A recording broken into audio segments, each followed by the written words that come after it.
Assalamualaikum warahmatullahi wabarakatuh. Sebelum kita memulai kegiatan workshop pertama yang diadakan oleh FPKS, Forum Pegiat Kesenian Surabaya, bekerja sama dengan Perpustakaan Umum Kota Surabaya, Berita Jatim Jawa Timur, dan juga Jawa Satu News sebagai media partner.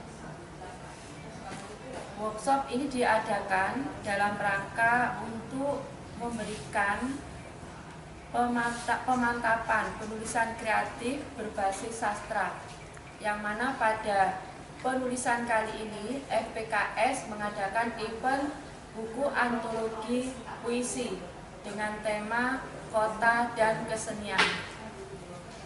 Seperti apa nanti puisi yang akan kita susun dan akan dibukukan, kita langsung pada pemateri workshop yang ke-1, yaitu Pak Ribut Priyoto. Beliau adalah Ketua Dewan Kesenian Sidoarjo, pakarnya puisi. Saya sendiri juga berguru pada beliau. Monggo, saya persilahkan Pak Ribut untuk langsung memberikan materi karena waktu sudah lebih dari pukul 4. Sudah terima puisi berjudul Arko Etrusko? Sudah. Belum masuk grup, Mbak. Biasa buka dulu, mohon maaf. Mbak Bulan, kasih Mbak. Masuk grup enggak? Masuk grup ya enggak ada. Cuma satu puisi.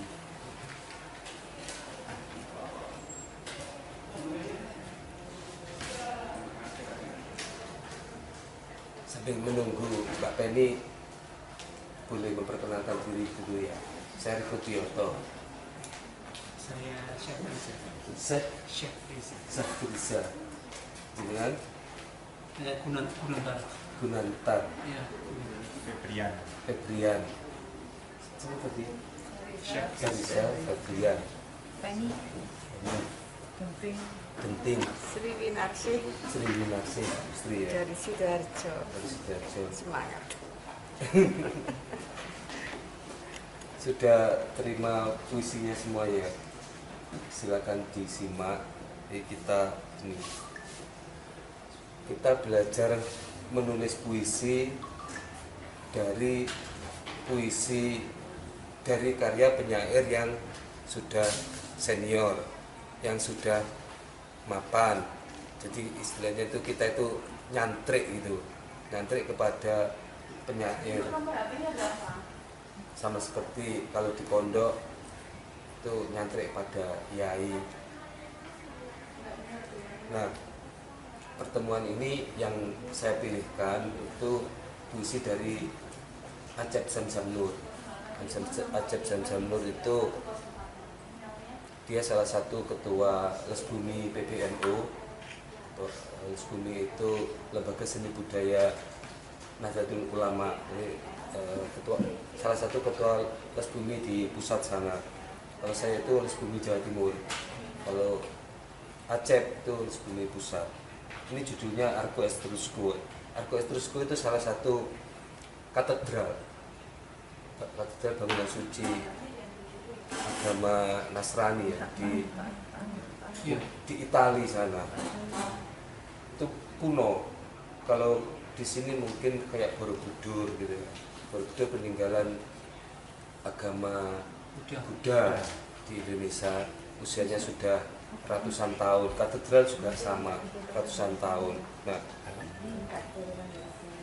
tema dari panitia itu kota dan kesenian. Saya pilihkan puisi ini karena puisi ini juga merespon ruang.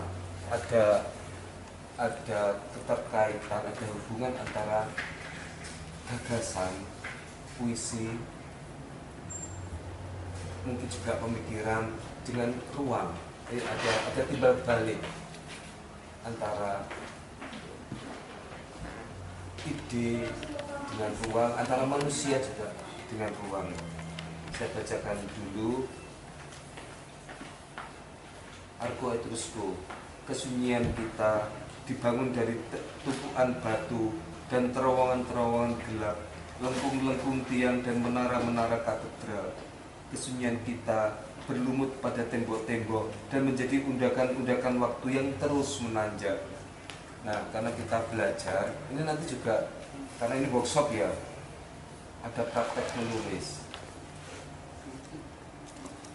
Kita menulis puisi pakai semacam rumusan atau pola dari puisinya Acep.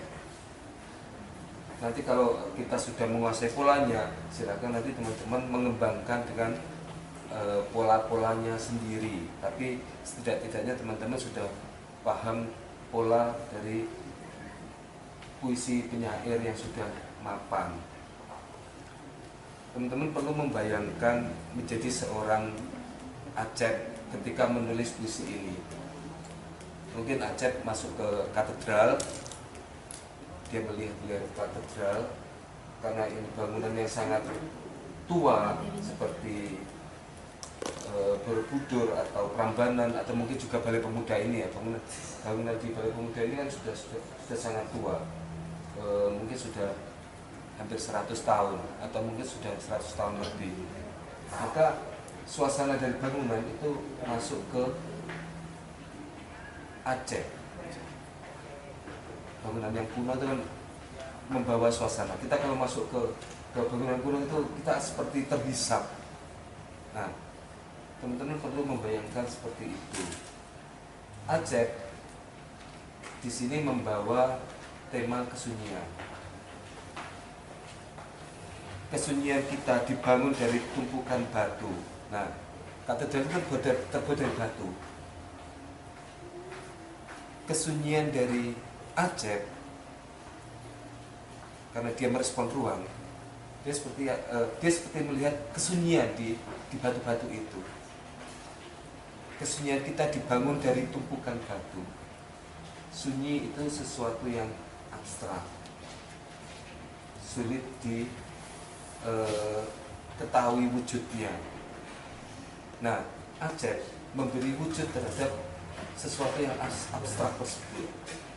Nanti pada prakteknya teman-teman bisa memakai tema lain, kerinduan, kegelisahan, asmara, atau perasaan-perasaan yang lain. Nah, hal-hal yang abstrak itu ya, perasaan, kesunyian, kerinduan, asmara, yang itu tidak punya wujud, itu diberi wujud. Nah, di sini kesunyian kita dibangun dari tumpukan batu. Bendanya ada di katedral batu. Jadi kalau teman-teman nanti itu pada prakteknya itu berada di Balai Pemuda, silahkan merespon yang ada di Balai Pemuda. Kerinduan yang dibangun ya, yang ada ini. Jadi memberi wujud terhadap sesuatu yang abstrak. Itu. Kesunyian kita dibangun dari tumpukan batu dan terowongan-terowongan gelap. Masih sama. Di katedral itu ada terowongan-terowongannya. Nah, teman-teman nanti juga merespon ruang. Teman-teman bisa memilih ruang Balai Pemuda ini, bisa memilih pantai, karena ini kita tidak memungkinkan untuk praktek lapangan. Jadi kita bayangkan saja, kalau di pantai maka ya pasir, pohon-pohon, batu-batu, buih, ombak. Perasaan dari teman-teman itu digambarkan, diwujudkan melalui yang ada di lingkungan tersebut. Nah, ini sebenarnya juga tidak hanya membicarakan diri kita, tapi juga sekaligus membicarakan ruang. Kalau yang dipilih itu Balai Pemuda, alun-alun, maka kita juga berbicara tentang alun-alun, berbicara tentang kota ini, kota Surabaya. Kesunyian kita dibangun dari tumpukan batu dan terowongan-terowongan gelap, lengkung-lengkung tiang dan menara-menara katedral. Bangunannya sudah sangat dikenal karena ini bangunan bersejarah. Nah, itu sekaligus apa? Menitipkan apa yang kita pikirkan atau mau kita sampaikan melalui sesuatu yang sudah dikenal oleh banyak orang. Jadi hubungan antara ngantuk saya grogi kalau sama Bapak ini guru saya banyak belajar dengan Bapak ini rada nekat. Jadi hubungan antara penyair, antara puisi dengan ruang itu hubungan saling di sini ada makna, di sini ada makna. Nah, ketika ini dipertemukan maka muncul makna baru.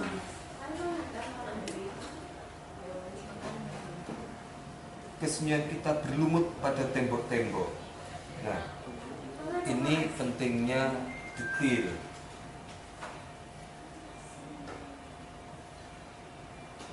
Mungkin orang biasa tidak memperhatikan di tembok itu ada lumut.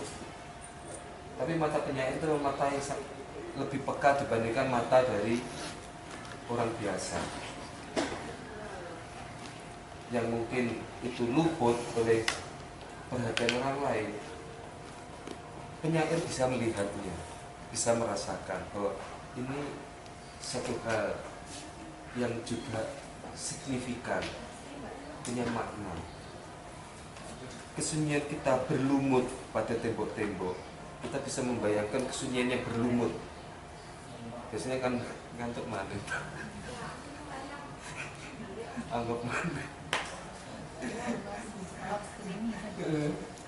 Biasanya kalau sudah berlumut itu sudah sedemikian tua ya, sampai lumutan,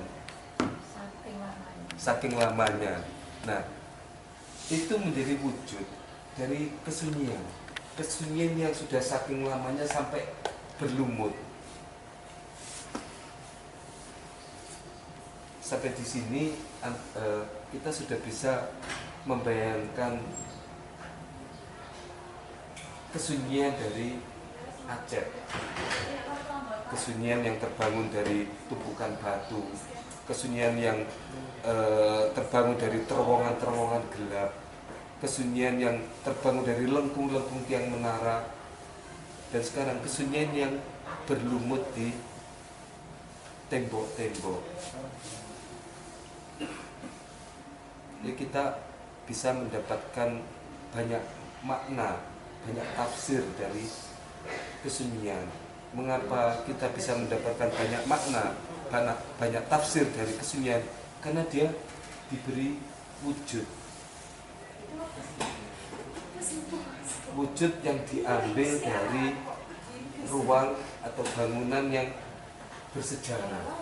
Sehingga kesunyian ini menjadi juga punya nilai sejarah, punya usia. Kesunyian kita berlumut pada tembok-tembok dan menjadi undakan-undakan waktu yang terus menanjak.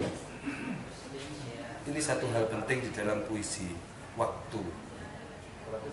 Puisi itu hampir selalu berbicara tentang waktu, kekinian, masa lalu, masa silam, dan akan datang.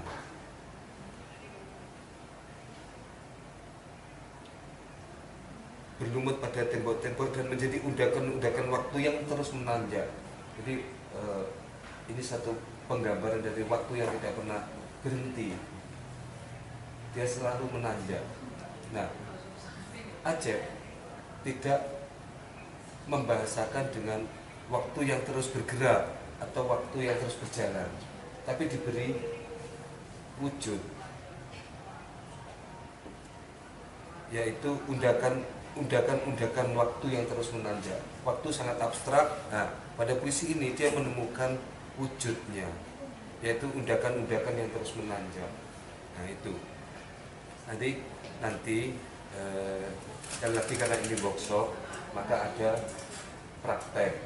Ruangnya silakan diimajinasikan. Boleh memilih gunung, memilih jangan jangan gunung, jangan pantai. Karena temanya kota dan ya, jadi yang ada di Surabaya boleh pantai-pantai di Kenjeran. Jadi bukan pantai seperti di Jogja itu yang ombaknya biur, bukan. Karena kita kota, temanya kota. Gedung-gedung tua. Gedung-gedung tua bisa, supermarket bisa, TP bisa. Ya karena kita Surabaya metropolitan. Di sini Acep memilih gedung tua. Maka kesunyiannya itu seakan-akan seperti gedung tua. Dia abadi, dia kuno. Nah, teman-teman bisa mencoba ruang lain, Tunjungan Plaza atau mana. Maka nanti suasana dari kesunyian akan berbeda lagi. Kesunyian yang lebih semarak, yang lebih gemerlap, kesunyian yang komersil. Ya, kan bisa saja. Ternyata kita bisa memberi warna yang sangat luas terhadap kesunyian. Itu kalau yang dipilih kesunyian. Bisa juga kita memilih yang lain, kerinduan, kecemburuan, keresahan, ketakutan, transendensi, betul religiusitas, hubungan kita dengan Tuhan. Kita punya banyak pilihan. Nah, hal-hal yang abstrak itu berbau perasaan dan lain-lain itu kita beri wujud. Nah, saya lanjutkan. Kalau tadi di bait pertama ini Acep membangun hubungan dengan ruang yang lebih terbatas. Nah, pada bait kedua, ruang yang itu semula hanya di katedral sama Acep itu diperluas. Dia bergerak ke ruang yang lebih luas, lebih terjal dari karang manapun, juga dari perasaan yang menjulang ke angkasa. Kita menghitung jejak dan menemukan isyarat-isyarat perjalanan menjadi jauh dan terlintas. Bintang-bintang tak tumbuh dari langit tembaga, sedang taman-taman telah lenyap ke balik bumi. Hanya jurang-jurang menganga dengan anak-anak yang berterjunan ke sana. Di sini tidak hanya ruang, tetapi juga adegan.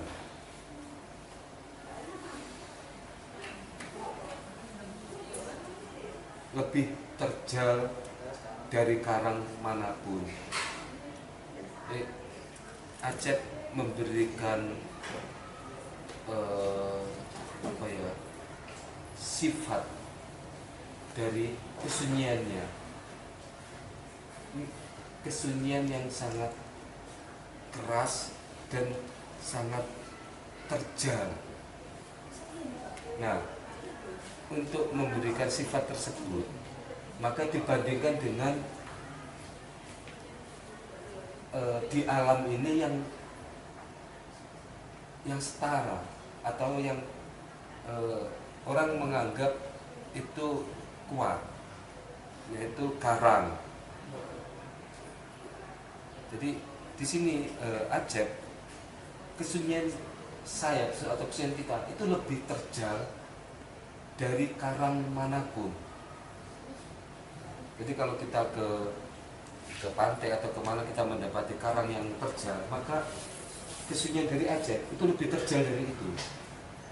Nah, penggambarannya seperti itu. Nah, teman-teman nanti bisa mengambil perbandingan-perbandingan yang lain untuk memberi sifat terhadap rasa atau ide atau apa yang mau disampaikan. Acep tidak berbahasa dengan kesunyian saya itu sangat kuat, tidak langsung seperti itu. Kalau kesucian saya sangat kuat itu kan bahasa dari sehari-hari ya. Ini puisi. tanpa Acep bilang kesunyiannya kuat, ketika sudah dibandingkan lebih terjal dari karang manapun, maka kita bisa membayangkan. Jadi sebuah puisi itu mengajak pembaca membayangkan, berpetualang ke hal-hal yang lebih luas, imajinatif, merangsang, mendorong. Kalau puisi seperti orang berbicara gini, dia tidak tidak merangsang imajinasi dari pembaca.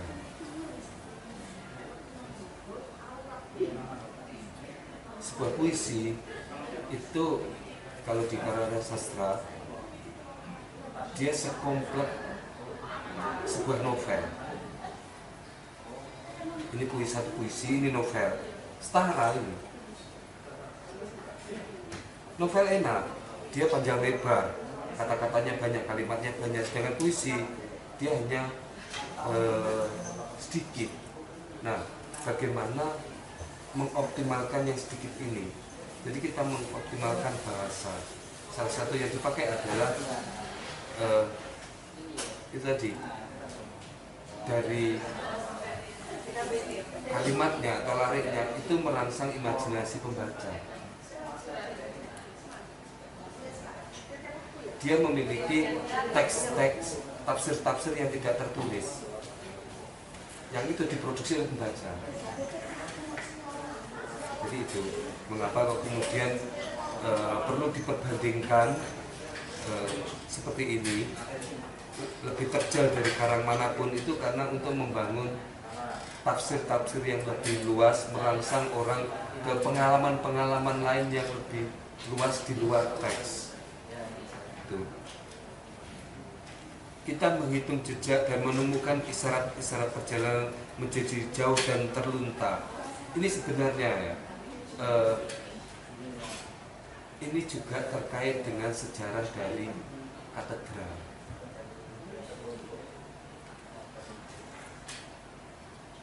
Sama seperti misalkan kita menulis tentang Bali Pemuda ini. Bali Pemuda ini punya sejarah. Di sini dulu sinyo-sinyo itu bermain musik, itu ya berkesenian. Tapi pada masa revolusi itu terjadi perang. Pada saat kolonial itu sinyo-sinyonya dugem gitu, pribumi dilarang masuk. Tapi pada masa revolusi terjadi perang, justru yang ini yang orang-orang Belanda ini yang terusir. Jadi ada kesejarahan dari Bali Pemuda. Nah, ini juga sama. Ada mungkin Bapak ini yang lebih tahu lah. Ya sih guru-guru saja lebih paham tentang apa itu ya perjalanan itu katedral itu Katolik atau Katolik ya? Ya, di Katolik itu di Itali seperti apa? Ya, kesejarahannya sangat panjang tersebut. Makanya kemudian muncul kita menghitung jejak dan menemukan isyarat-isyarat perjalanan menjadi jauh dan terlunta. Bintang-bintang tak tumbuh di langit tembaga, sedang taman-taman telah lenyap ke balik bumi, hanya jurang-jurang menganga dengan anak-anak berterjunan di sana. Nah ini loh, satu adegan yang sangat ekstrim sebenarnya ya. Jurang-jurang menganga dengan anak-anak berterjunan di sana. Acep sampai membuat sebuah adegan untuk menggambarkan kesunyiannya. Kesunyian yang seperti jurang menganga dan anak-anak berterjunan ke sana. Anak-anak kalau sudah terjun ke jurang itu ya kan tidak tahu nasibnya seperti apa. Apakah dia diselamatkan pahlawan super atau dia tersangkut pohon-pohon dan itu jatuh di tanah, nunggu darah-darah dan lain-lain. Kita bisa membayangkannya, dan apa yang kita bayangkan bisa jadi juga berbeda-beda antar pembaca. Mbak Denting membayangkan jurang menganga dengan anak-anak betul jurang di sana itu seperti apa, mungkin juga berbeda dengan Mbak Denting, dengan Mas Febriansa berbeda lagi. Nah, penyair menciptakan teks, sebuah teks terbuka yang orang pembaca bisa memasukinya dengan membawa tafsir yang berbeda-beda. Itu salah satu cara agar puisi dia bisa setara dengan novel, setara dengan cerpen, yaitu dengan membuka jadi banyak sekali tafsir, ruang tafsir. Di sini juga perlu dilihat itu. Itu tadi pentingnya adegan-adegan. Bagaimana tafsir itu dibangun melalui adegan. Ini Ajak itu dia seperti berpikir dengan menggunakan gambar, berpikir dengan menggunakan adegan.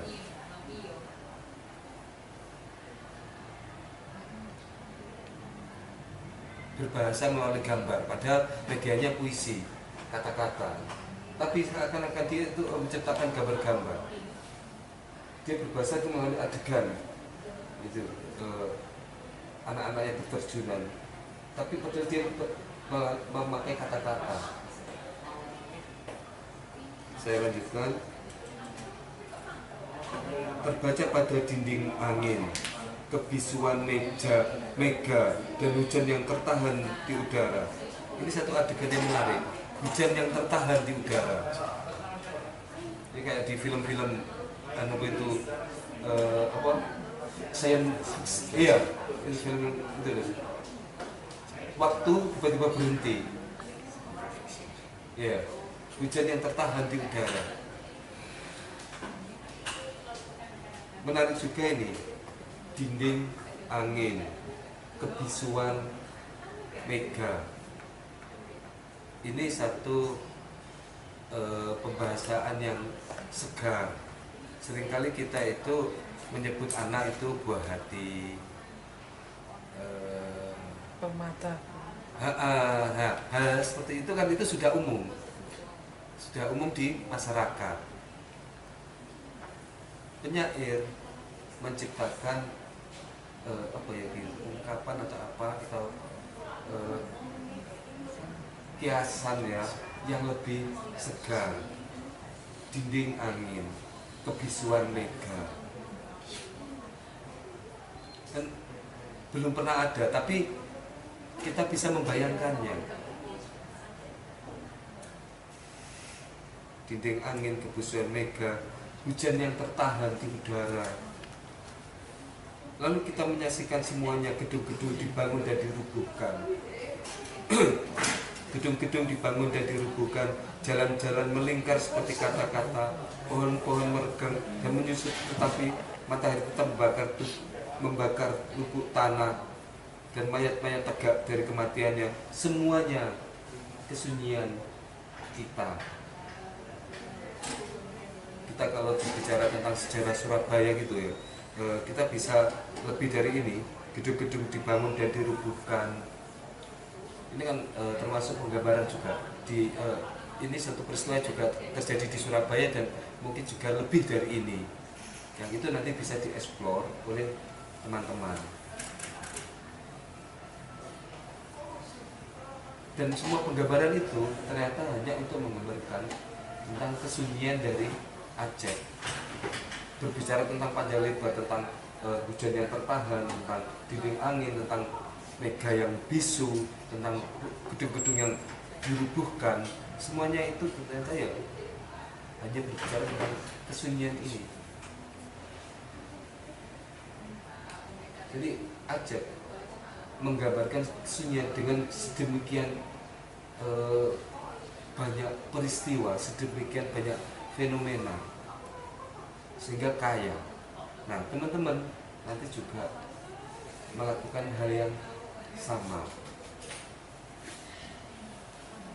Disusun dari tumpukan rumah dan kebisuan pintu-pintu, lorong-lorong perkampungan dan labirin itu teka-teki. Lorong-lorong perkampungan dan labirin tanpa ujung.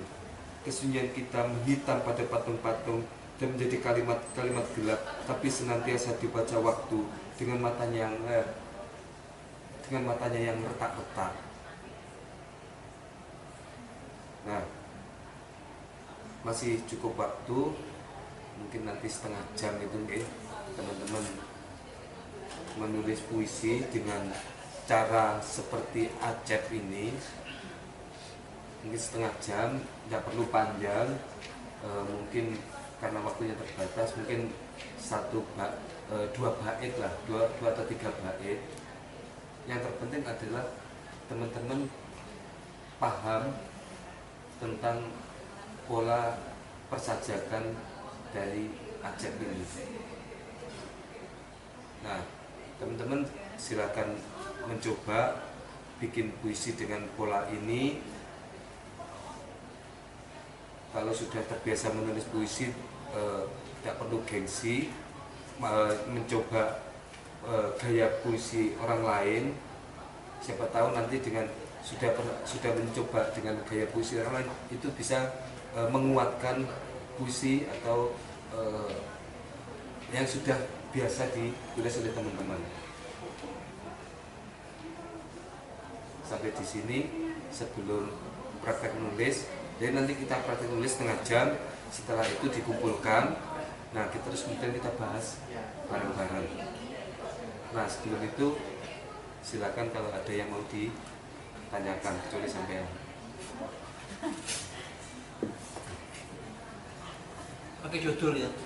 Iya tuh, pakai judul, tapi judulnya kan hanya judulnya Aku Etrusco. Silahkan pilih judul, bikin judul yang lain, yang panjang itu juga tidak apa-apa, pendek juga tidak apa-apa. Judulnya fleksibel aja.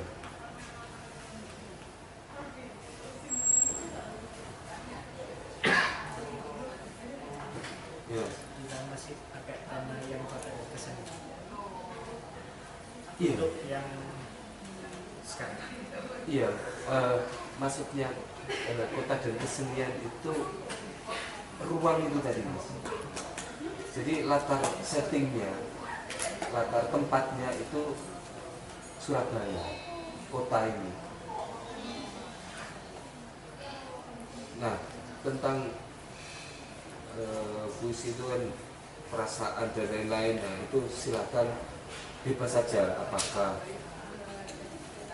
cinta, kerinduan, apakah kegelisahan, atau juga mungkin juga kesunyian, apakah transendensi, spiritualitas hubungan manusia dengan Tuhan, rasa kangen kita terhadap Tuhan, rasa cinta, itu bebas saja.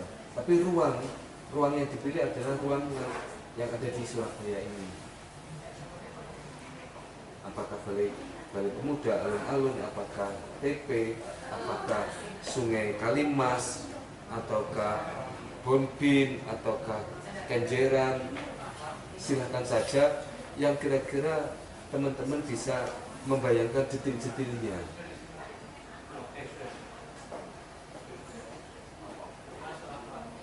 Yang sulit bagi saya, Pak. Saya Surabaya Sidoarjo itu podo lain. Dan kan juga ini kan kota aturan itu kan jenengan tidak harus Surabaya. yang detail. Nah, itu saya kan sudah nggak bisa paham betul Surabaya karena saya nggak pernah berkeliling. Kecil tidak harus Surabaya ya. Kota sebenarnya. Oh, dari kota Surabaya. Aku dia habis mati kutu ya Surabaya nggak pernah. Apa-apa dikembangkan. Bisa Surabaya bisa dilihat sisi pasarnya. Ya bisa juga pasar Wonokromo, pasar Blauran. Kita tunggu.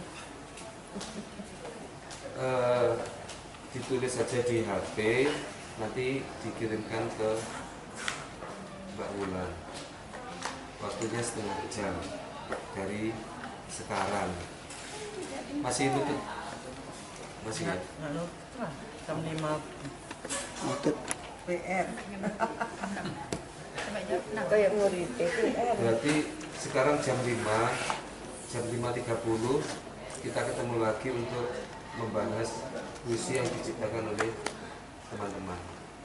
PR. Sementara saya akhiri dulu. Assalamualaikum warahmatullahi wabarakatuh. Nanti kita ketemu lagi. Lebih menajamkan perasaan yang kita titipkan di benda itu. Kesunyian kita dibangun dari menara-menara katedral, betul lengkung-lengkung. Lengkung-lengkungnya kan masih kita lihat sebagai lengkung-lengkung itu. Jadi misalkan di berbinatang ya, bagaimana kalau di bagian akuarium itu gerak ikan-ikan itu, sehingga orang lain itu masih bisa membayangkan geraknya ikan-ikan itu, rusa, harimau, atau pohon-pohonnya. Nah, kita menitipkan perasaan kita atau apa yang kita rasakan atau pikiran kita itu melalui objek-objek tersebut.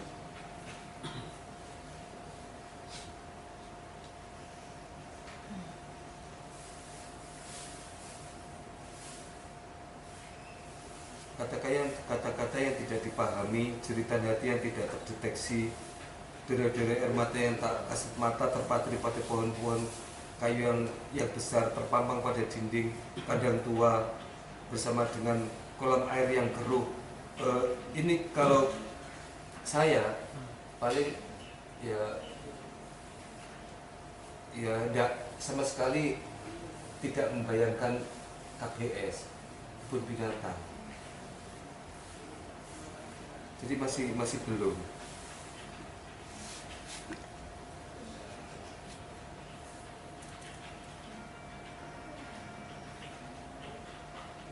Cakrawala Flora.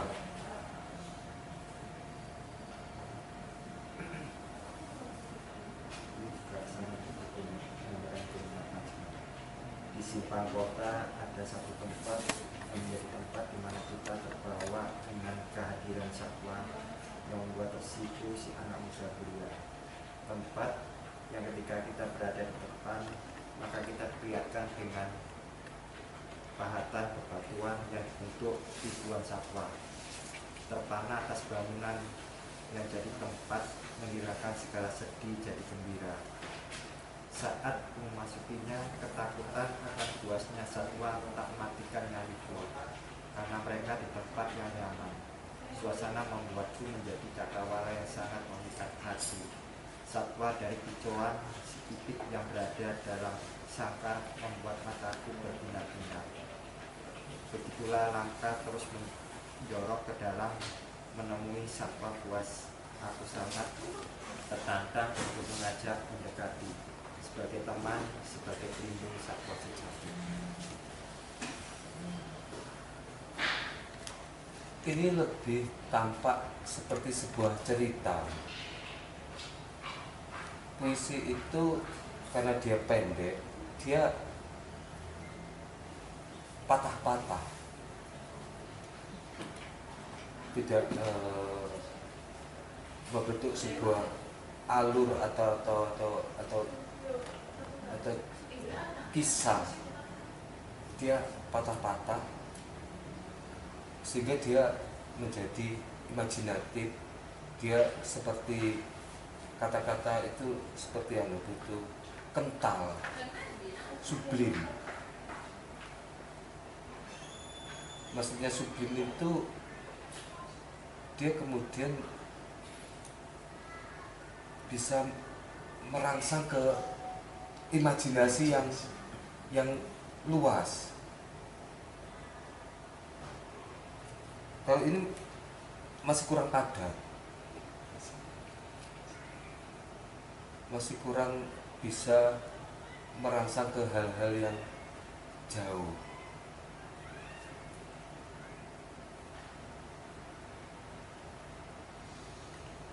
tapi paparan ruangnya bagus.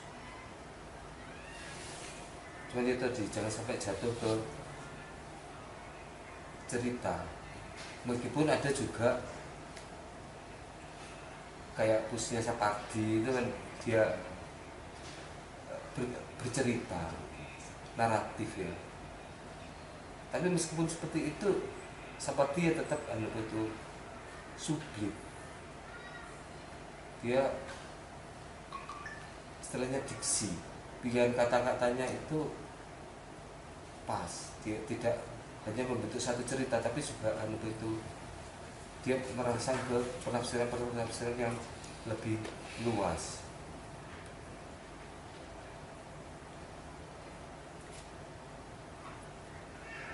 Mbak Wulan ini tidak usah. Kota tua. Nah, udah usah. Ya, karena waktu kita tidak banyak. Mbak Denting ini wis bosen niki. Asli. Bosan dari mana sih? Aku tuh mendengarkan, menyimak baik-baik loh. Bu Sri, monggo. Ya, Terima kasih. Tutup sampai ya. pengen apa? Oke. Ayo, Mohon maaf apabila tidak cocok ya Kak. Mungkin karena saya objeknya kurang paham, jadi sekilas sekali kemarin ke kebun binatang. Gila. Gila. Tak kasih judul Berbunga Hatiku. Kebahagiaanku dibangun dari tanaman bunga dan taman-taman yang indah. Kelak-kelok jalan bawah tanah menuju kebun binatang. Sungguh indah di sana. Irikannya lampu berdisko, ikan-ikan bermain riang. Kebahagiaanku bagaikan burung berkicau nyaring, ular-ular beratraksi, harimau menggaung gembira. Itulah suasana hatiku. Nah, ini sangat pas dengan tekniknya Aceh. Apalagi ini agak dipadakno ya. Larik-lariknya. Tapi masih kurang sama. Aceh itu dia juga bermain ijabemen. Ijabemen itu penggalan akhir larik, akhir baris. Kayak yang di AB. bukan AB. Berima. Ijabemen. Oh, Penggalan larik. Kayak yang ini ya. Tidak sama ya Kak. Ini kesunyian kita dibangun dari tumpukan batu. Nah, menara-menara katedral. Katedral itu tidak ditaruh di larik yang sama dengan menara-menara, tapi dia ditaruh di larik berikutnya. Enggak Mas, ini karena susunan dari WhatsApp-nya, tulisan WhatsApp seperti ini. Tapi kalau di puisinya si Kang Asep itu kalau di Word nggak begitu. Enggak, Mbak. Ini tak bikin gini ya. Tak bikin gini ya. Itu katedral itu tetap di bawah. Dia memang ikut larik bawahnya. Enggak nyambung. Iya, tidak ditaruh di larik yang ini apa itu lengkung-lengkung menara-menara. Jadi memang ditaruh bawahnya dan dikasih titik, katedral titik, terus kemudian dilanjutkan kesunyian kita. Nah, mengapa ditaruh di bawah? Kadang itu penyair kadang ingin menimbulkan kesan yang berbeda.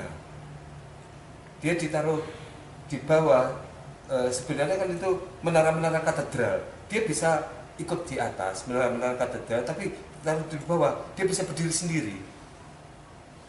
Katedral gitu. Dia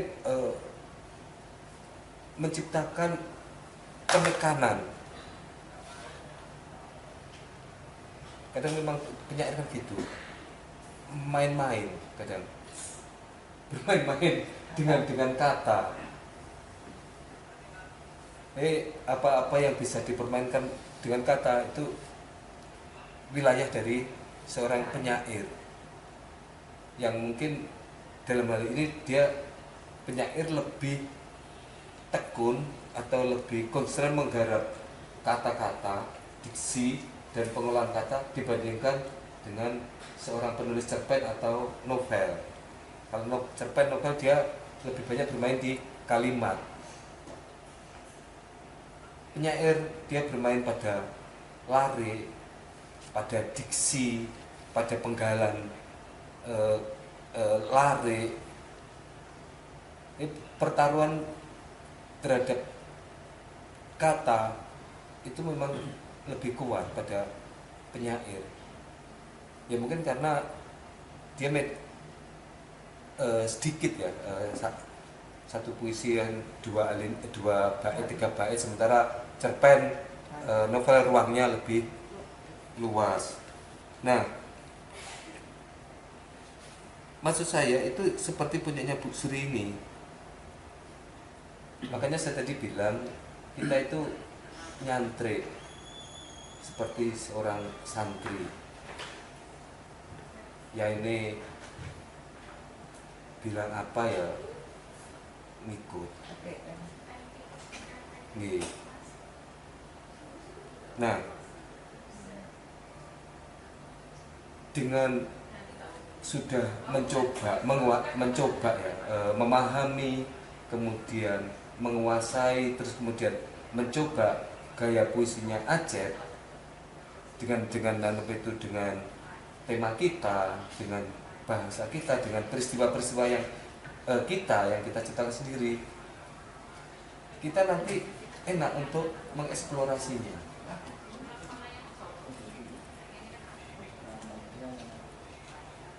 Kita tidak perlu takut puisi kita akan menjadi puisinya Acep. Kita tidak perlu takut seperti itu, karena apa? Kita itu memiliki identitas yang berbeda dengan Acep. Kita memiliki mimpi yang berbeda, masa silam yang berbeda, trauma yang berbeda, impian-impian yang berbeda, tempat lahir yang berbeda, latar sosial yang berbeda. Jadi pasti nanti hasilnya tidak akan sama. Jadi kita tidak perlu takut untuk menjadi kemudian menjadi Acep, tidak perlu takut seperti itu. Tetap nanti hasilnya akan menjadi gaya puisi kita. Apalagi kalau kemudian kita juga belajar pada gaya puisi-puisi yang lain, mencoba gaya-gaya puisi yang lain. Punya Afri Salmana, punyanya Sutarsi Sulbagri atau yang lain. Kita memiliki atau menguasai banyak gaya menulis puisi.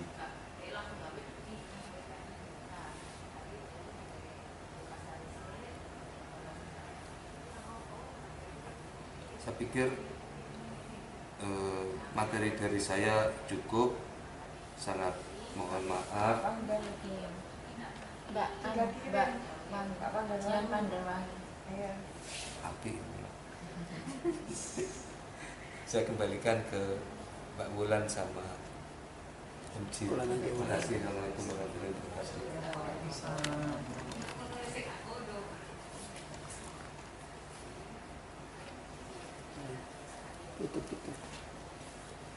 Terima kasih kepada Pak Ribut yang memberikan materi tentang puisi dari karya Asep Zamzam Nur, membuka wawasan kita bahwa dalam membuat puisi itu dibutuhkan kemampuan membayangkan seluas-luasnya, memiliki imajinasi yang liar, kalau boleh dikatakan begitu. Malam ini kita sudah berlatih membuat puisi bergaya Asep Zamzam Nur. Semua sudah mengambil tema kota dan kesenian yang ada di Surabaya. Semua masukan dari Pak Ribut kita gunakan untuk merevisi dan mengedit puisi yang masuk malam ini. Yang hari ini sudah dikirim ke grup, itu bisa direvisi diusahakan mirip dengan tanda baca dari Asep Zamzam Nur, begitu ya Pak Ribut ya. Jadi kalau misalnya 4 kata ya kita pakai 4 kata. Kemudian bahannya 1 kata titik kita ikuti. Kita belajar dari situ. Nanti kalau itu sudah bisa, kita bagus, kita buat lagi puisi dengan tema yang sama, kota dan kesenian. Seperti saya tadi tidak boleh membaca bedah, juga kepingin saya itu dibedah seperti yang lainnya. Kepingin saya itu. Tapi karena tidak boleh, tidak apa-apa, nanti masukan yang untuk teman-teman saya gunakan untuk puisi saya. Jadi nanti kita benahi bareng-bareng sampai akhirnya ada workshop kedua kita mulai ada pengumpulan karya. Terakhir nanti bulan Juli kita buat sebagus mungkin agar terpilih masuk pada Berita Jatim dan Jawa Satu News. Mudah-mudahan semua yang hadir di sini tetap konsisten mengikuti workshop kedua. Kita terima masukan, kritikan dari suhu kita untuk perbaikan puisi selanjutnya. Terima kasih sudah hadir pada workshop yang diadakan oleh FPKS bekerja sama dengan Perpustakaan Umum Surabaya di Balai Pemuda.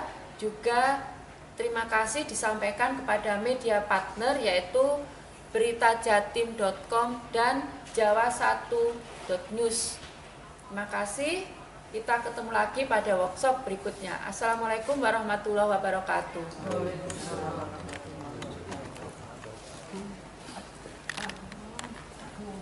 Bulan.